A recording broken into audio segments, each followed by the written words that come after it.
तो हमारा क्वेश्चन है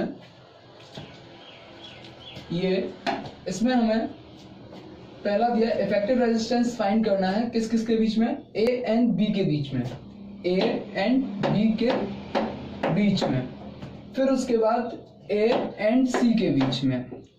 तो जैसा आपको दिख रहा है कि हमें सबसे पहले ए और बी के बीच में फाइंड करना है।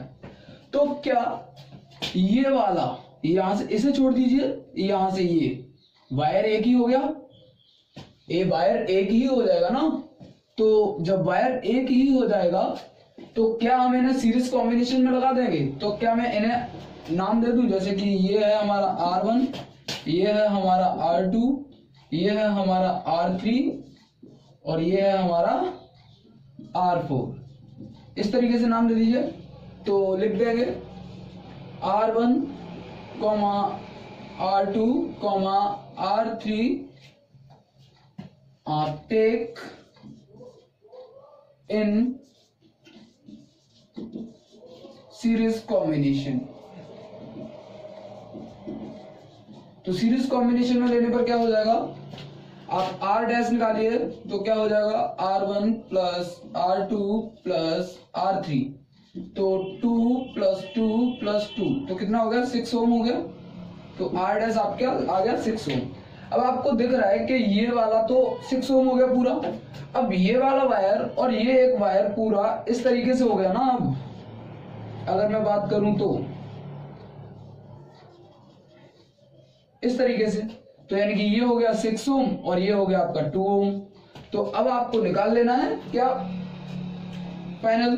तो R 1/R, क्योंकि पैरेलल कॉम्बिनेशन में लिख दीजिए भले, R dash and R4 take in parallel combination।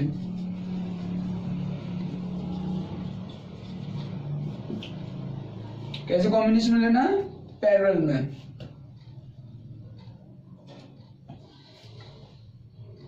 तो जैसे ही आप पैरेलल कॉम्बिनेशन में लेंगे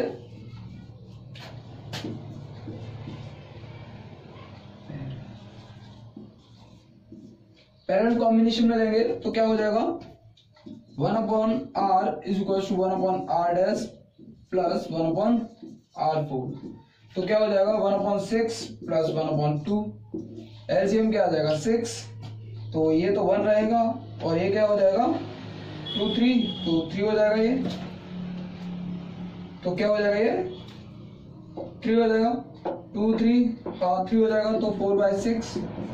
अब इसे जब आप पलट देंगे तो R इज इक्वल टू, तो ये भी पलट जाएगा 6/4 हो जाएगा। अभी आप डिवाइड कर सकते हैं तो 4 1 4 0.2 और 5 इतना वो आपका आंसर हो गया।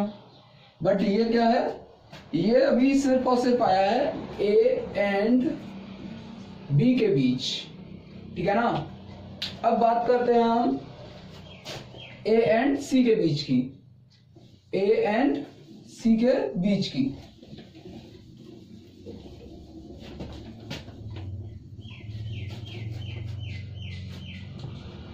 A एंड C के बीच की, तो वही नाम रख लीजिए, उससे कोई मतलब नहीं है। बट अब हमारा ये नहीं है, अब हमारा ये है।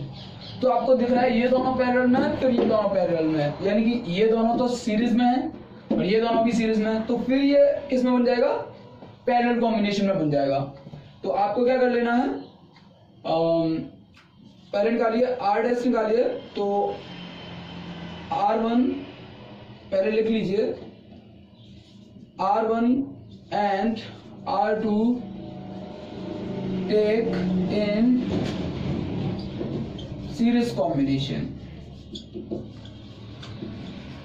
तो क्या हो जाएगा R dash is equal to R1 plus R2, तो क्या हो जाएगा 2 प्लस 2 यानी कि 4 ओम। अब बात करते हैं R3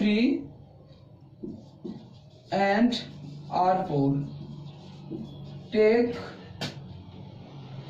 इन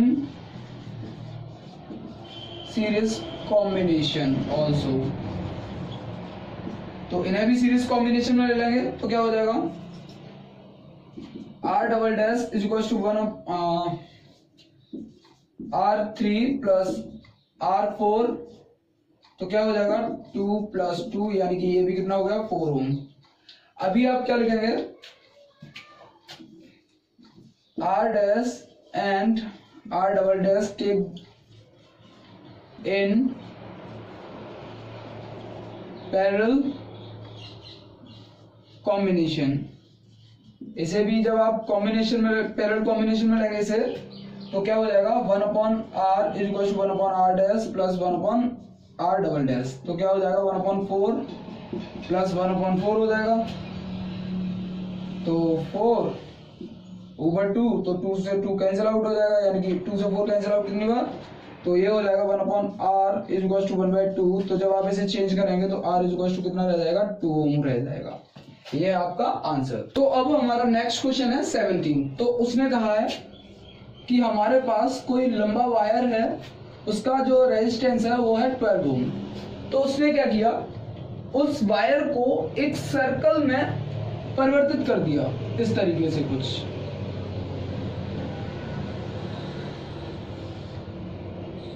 इस तरीके से, तो ये और ये इस तरीके से, तो ये 6 ओम और ये 6 ओम। तो अगर ये सीरीज कॉम्बिनेशन में है तो 6 एंड 6 दोनों ऐड हो जाएंगे तो 12 भी हो जाएगा, बात तो वही है। बट वो कह रहा है उसने एक डायमीटर में इसे काट दिया, तो क्या अब ये कुछ इस तरीके की फॉर्म बन जाएगी,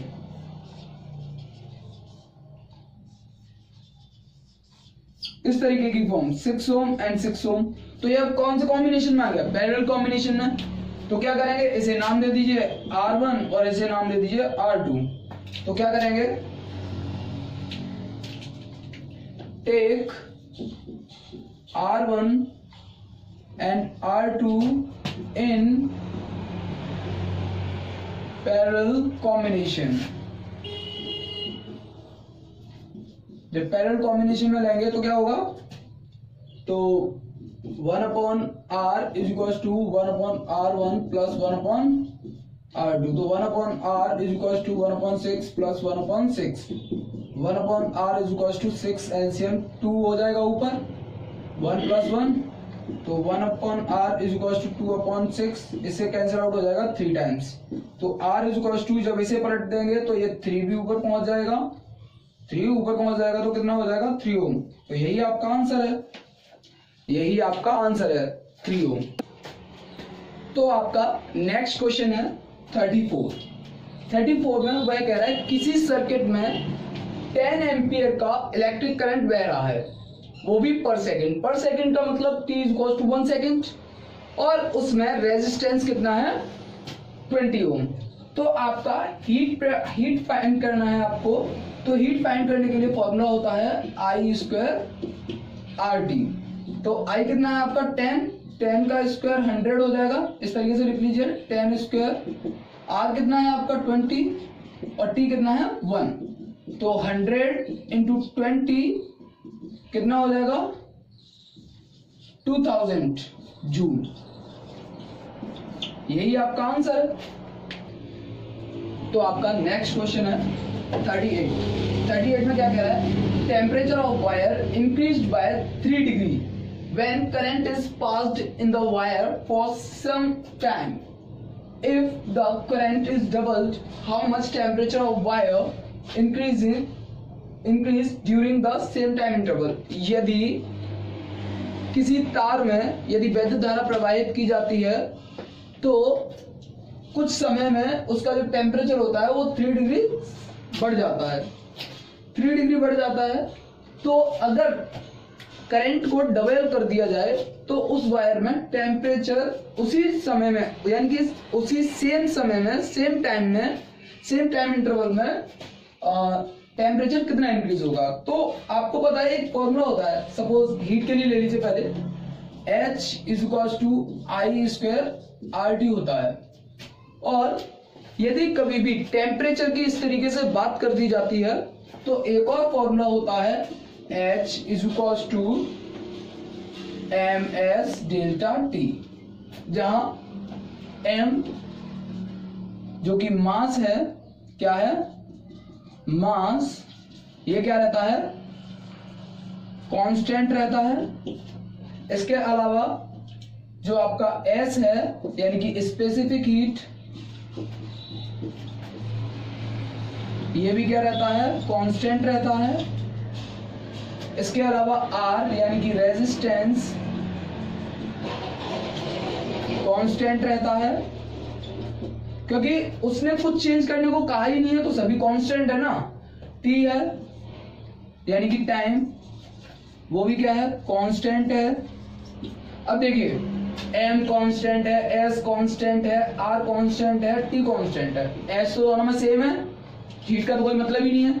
तो अभी आपका फॉर्मूला क्या बन रहा है, I स्क्वायर प्रोपोर्शनल किसके हुआ, डेल्टा T के। ये किसके प्रोपोर्शनल रहा, इसके प्रोपोर्शनल रहा।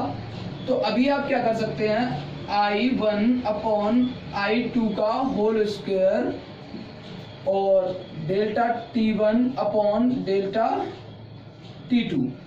तो अभी आपको पता है कि उसने पहले करंट को क्या किया है, I रहने दिया है और फिर उसने क्या कर दिया है, डबल कर दिया है। तो I अपॉन 2I का होल स्क्वायर, तो I से I कैंसिल आउट हो जाएगा। डेल्टा T1 यानी कि कितना बड़ा है, 3 डिग्री, तो 3 डिग्री। और डेल्टा T2 निकालना है आपको, कितना बढ़ेगा, तो ये कितना हो जाएगा 4 यानी कि 1/4 is equal to 3 degree upon delta T2 की क्रॉस मल्टीप्लाई कीजिए। तो जो डेल्टा T2 है वो क्या आ जाएगा, 12 डिग्री आ जाएगा। तो आपका जो टेम्परेचर होगा वो क्या आ जाएगा, 12 आ जाएगा। यानी कि कितना बड़ा है, 3 से आपका बड़ा है 9, यानी कि कितना बढ़ गया है, पहले से 9 बढ़ गया है। वैसे आपका यही आंसर है 12 डिग्री। कितना होगा, 12 डिग्री आंसर होगा आपका। क्या होगा, 12 डिग्री आपका आंसर।